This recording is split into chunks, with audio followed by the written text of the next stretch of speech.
if you talk to the clubs, you talk to the agents that we've dealt with as it relates to Patrick Razak or Winful Kobana, yeah. and how we've managed to do that business professionally. They tell you, they say it's a it's refreshing to deal with our administration in terms of how that's done, and ultimately Ghana is going to be a net seller of players, and our objective is to continue win as well as win the player arbitrage game, and developing good assets and selling them at the right time. And that's a really key thing, is we need to get when we sell a player, we generally maintain an ownership position in that player through a sell-on fee. And we need to get those kids in a place where they're going to be successful, that they're going to be in a place where the coach wants them, the system makes sense, it's in a country they're happy living with, they're well compensated, and we're thinking long. I think of these guys as my sons. I don't have any. I have 2 daughters. I don't have any sons, and I want to make sure that they're given the opportunity to be successful. Because what I've learned is too often, either the player, because he has so much financial pressure from their family, goes someplace where they're not successful, and then they come back in 6 months and they have to try and restart their careers, in many cases not very successfully. So what we're trying to do is make sure that when we do move a player, not only do we maintain a financial stake in that player, but we get them places where we think they can be successful. Okay, let's talk about building a very good and competitive squad. Your captain Fatah Mohammed was quoted last week saying that the club didn't sign a lot of quality players, and then you're also having issues with Samuddin Ibrahim. Some time ago he was supposed to be boycotting training. What is the situation with regard to Samuddin, first of all, and what do you make of Fatah Mohammed's criticism that the club is not paying attention to building a very strong squad? Well, I mean, in both of the every player is different. Every player's got a different situation. And I was upset and disappointed by the captain's comments, and I brought him into my office and we talked about it. Did you take the captaincy away from him? I did. Because of those comments? Because of those comments. Because anytime a captain says something that my fellow, the men I'm supposed to be leading aren't good enough, I have a big issue with that. And I think that every one of those players, including the captain, probably played Division II, Division I, etc. And all I can say to our supporters and to our team is, when the real matches count, we'll be ready. Okay, and we have a plan. We have the right leadership in place with Kim Grant that we've hired. And right now is not the time to go out and buy a bunch of expensive players, not knowing when we're going to have a league. And we have a plan. We have identified targets, and at the appropriate time, we will bring in reinforcements. But also, we have a bunch of really good players on our team that I think with Kim's leadership and experience, you're going to see them at a different level.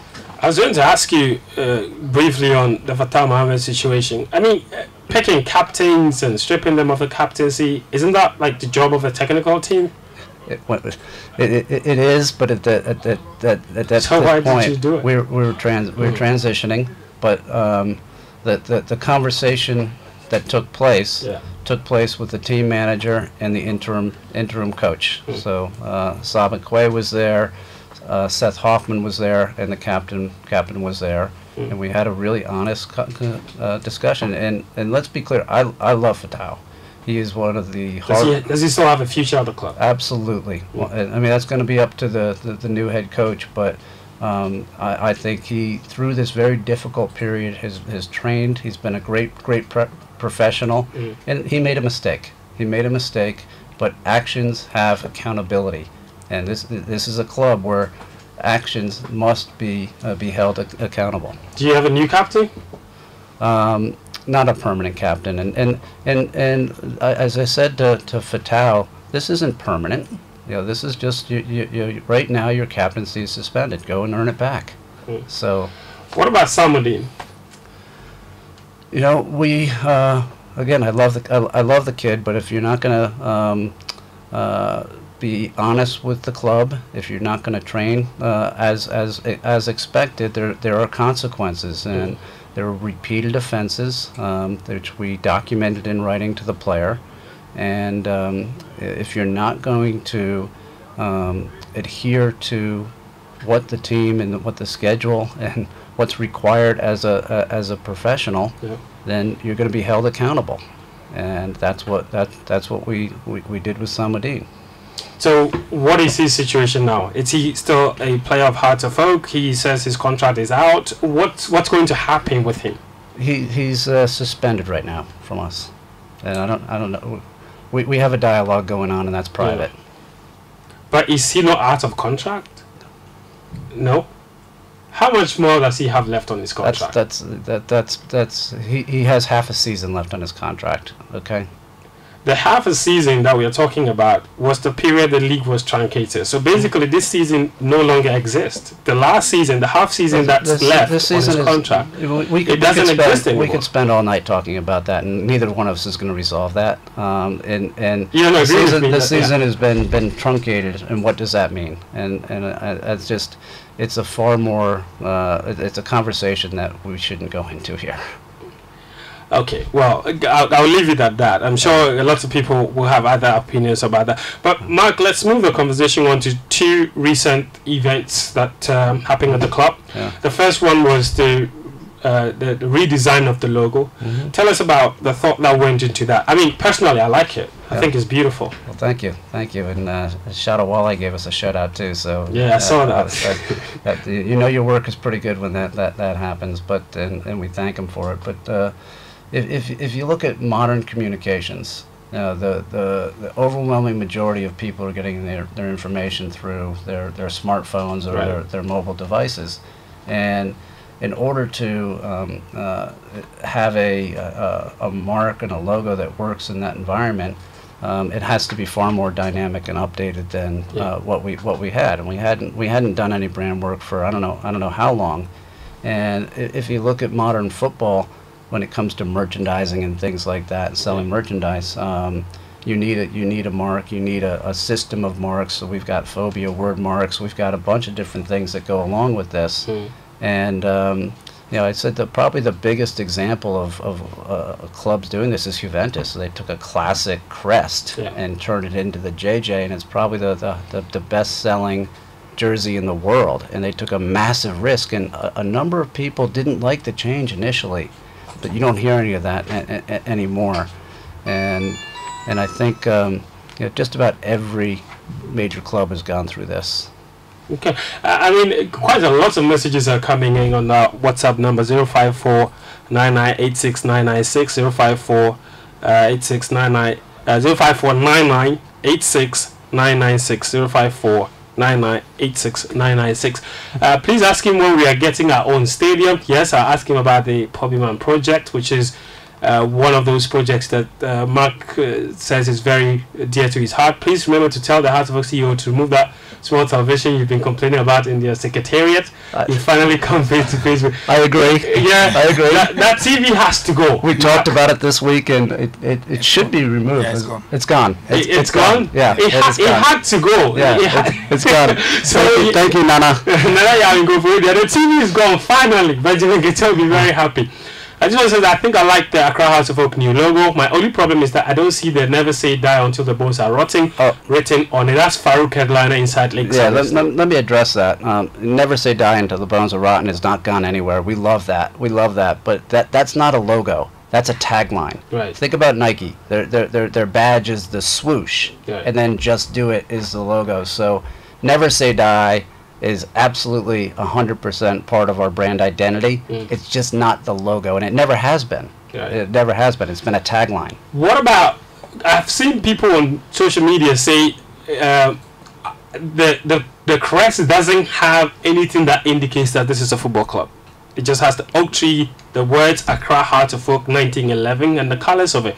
It could be the crest of anything, any company. We're a 107-year-old club. Right. And the context in which that would be used is going to be football. So people are going to understand that. It's just it's all about context. Does the Nike swoosh say athletic apparel and footwear? It's how you define your brand, and that's what happens. And too often people make these cheesy logos and they try to force fit football into it. Yeah. And if you look at a lot of the great logos, you don't see football. You gotta see seeing it. Yeah. Okay. Well, there are more questions here for you. This one says, I think that our beloved Heart of Oak needs to be professional. Even though the decision to strip off the captaincy of Fatah was okay, the management needs to buy quality players to compete at the highest level. That's not in Spintex. Mark addressed that particular issue. It says when the league starts, Hearts of Oak will be ready. This one says Mark Noonan has really spoken. I pray Tugbe gives him the time and resources to lead Hearts of Oak to its rightful place. That's Bernadette Tiekuboating. Thank you. From Akropong. This one says, good evening, guys. I'm Bellerin. I see you from Medina.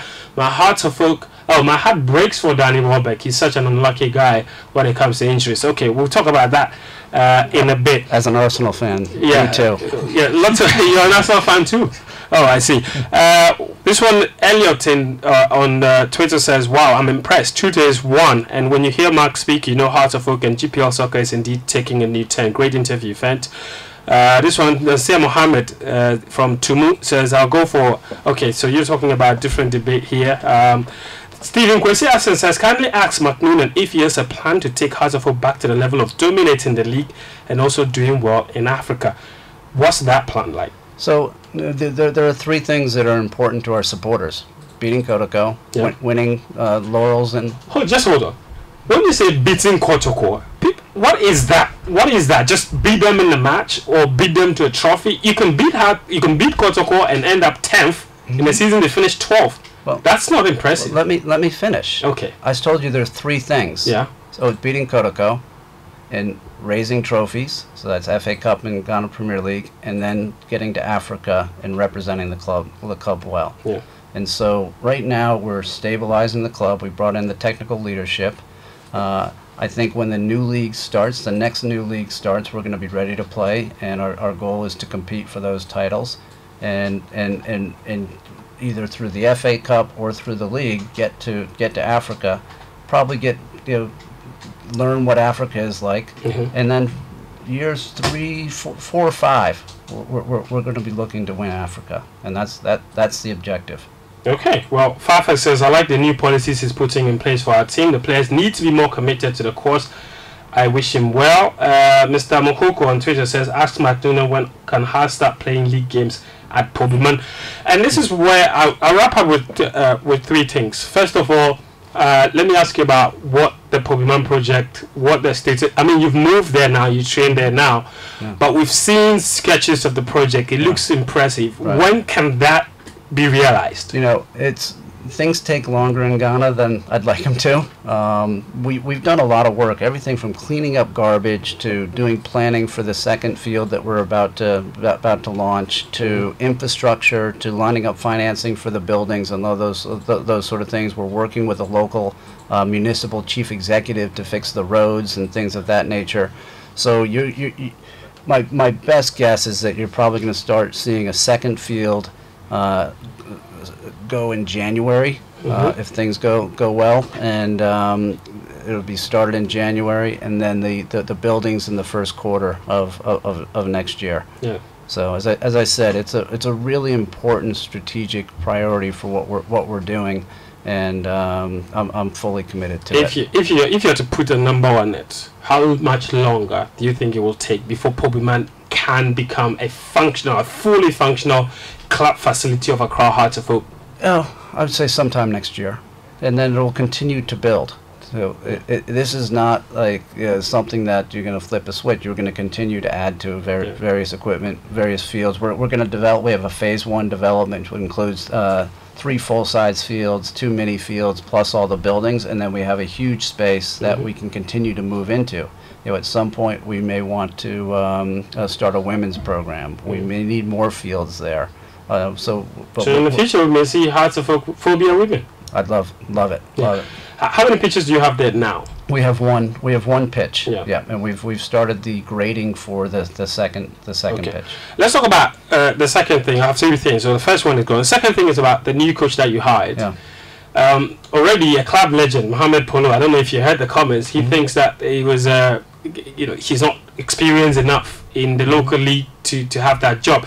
Of all the several hundreds of coaches that you could have gone for, why did you choose Kim Grant? Yeah, I mean, I'm not a big fan of people talking before they give a person an opportunity to prove themselves with our club. Yeah. So I would ask people to reserve judgment, and I'm accountable for this hire, and hold me accountable for it. But the reason why Kim was hired is because he's got a really unique blend of skills. Not only did he represent the country here as a Ghanaian international, but he has worked here, he's scouted here, he's coached here, but he's also been trained at the highest levels in the UK by the English FA, including his UEFA A Pro badges that he's just completed.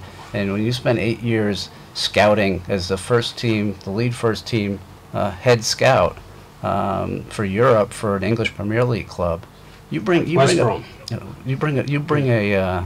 skill set in terms of identifying players. I watched his academy team play, and that team was really, really good and really well organized. And he put them together in about a month, like literally, and they beat our Auroras. I mean, this is a guy who understands Africa. He understands Ghana. He understands the mentality, that he also understands advanced analytics and nutrition and how to market players, and has great contacts around the world. He's a good communicator, and I think that combination was really, really unique.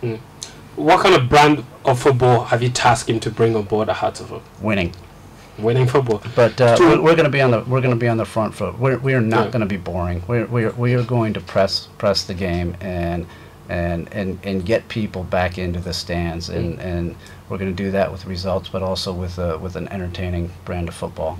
So he's bringing what? Kim pressing? I don't know. You can define it any way you want. But to win, he needs to keep the players. But you keep talking about marketing players. Yeah. What's your plan to ensure that there's less and less exodus of players at Hearts of Oak until they're matured enough to actually be able to win? Yeah, the plan is to build a pipeline, so we have a vertical integration with a single common system from the top to the bottom. So Kim is going to, we're going to institute a vision for how we want to play, and the Royal Oaks to the Auroras up to the first team are going to play the same system. So we're going to be able to promote from within, and we're going to do we're going to hire a director of scouting, and we're going to put together a national scouting and a regional scouting network, so that we can identify promising players and bring them into the system and bring them into Popperman. So that's how we're gonna do it, and we have to be smart about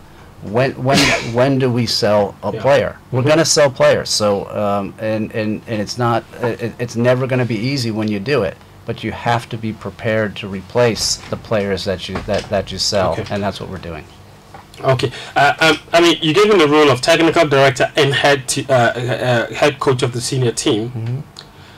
Aren't those two roles for two different people? Why one person? Yeah, in a perfect world, I would love to separate those two roles in a perfect world, but we don't live in a perfect world in Ghana. Our economics can't support two high quality people in those roles, and unfortunately, I believe that Kim is capable of handling both of those roles to the greatest extent that possible. And at some point, as we grow our revenues, as we grow our winning, we may separate those roles. Okay. And Mark, here's my final one to you: merchandising. Accra Hearts of Oak, as it stands, don't have a kit sponsor. There's club merchandise everywhere. On match days you see them, but it's not officially from the club. Yeah.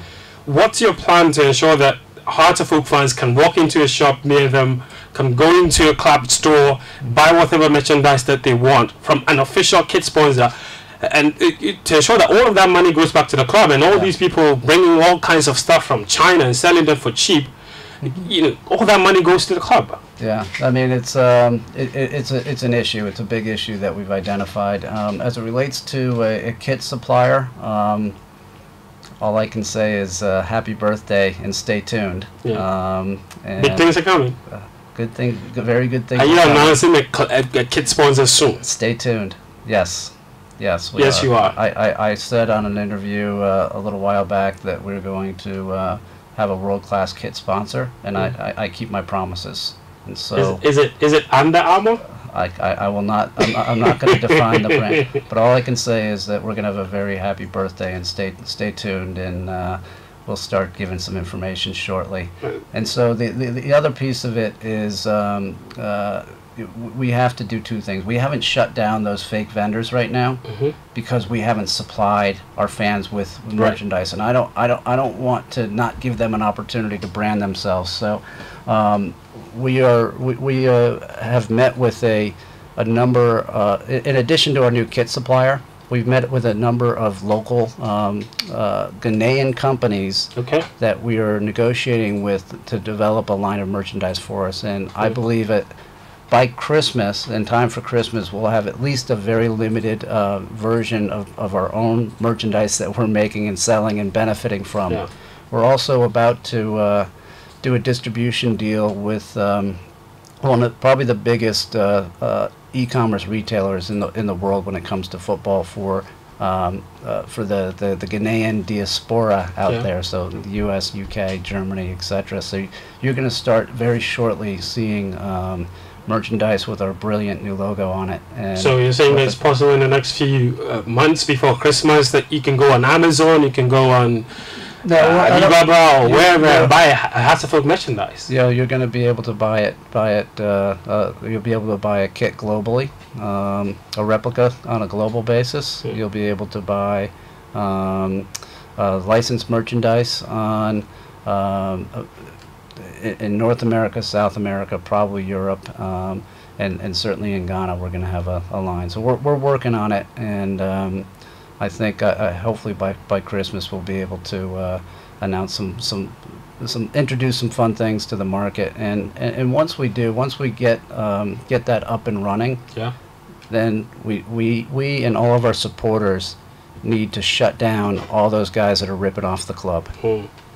Interesting. And Mark, 107 years. On Sunday, you're playing against Inter Allies to celebrate. Today, you went to see the native family, the spiritual home of Accra Hearts of Oak. Tell me what you learned from that. So, I mean, as the CEO of the club, if I don't educate myself on the history, then I shouldn't be sitting in the chair. And that was it was an opportunity today around our birthday to go and see that and meet with them, and it was it was a great education for me about the roots of the club, and we had a wonderful conversation about having healthy communications between us and the descendants, and how we're going to move forward. Okay, just a quick question for you. Can you confirm, saying anyway, that you would be funding Kim Grant's salary with Patrick Razak's transfer fee? Is that something you said somewhere? We're running a sustainable business, so when transfer fee comes in, it's about paying salaries, it's about buying talent, it's about getting merchandise. It's how do we balance our revenues and expenses in a responsible way, and continue to pay our employees and make our product attractive. All right, Mark, this has been very enjoyable. Thank you very much. I really appreciate your time for coming. Thank you. You seem to have a lot of great ideas for Accra Hearts of Oak, and we've always maintaining here that if the two clubs, Hearts of Oak and Kotoko, do well, Ghana football would do well, because all of the other clubs will rob off them. So it's my prayer and hope that you succeed and you can carry that vision forward. It's great for the larger good of Ghana football. Thank you. And the one thing I'll add is that Ghanaians need to support Ghanaian football. We really need it. It doesn't mean you can't watch Barcelona or Arsenal, but if you don't support your own, we're never going to be successful here.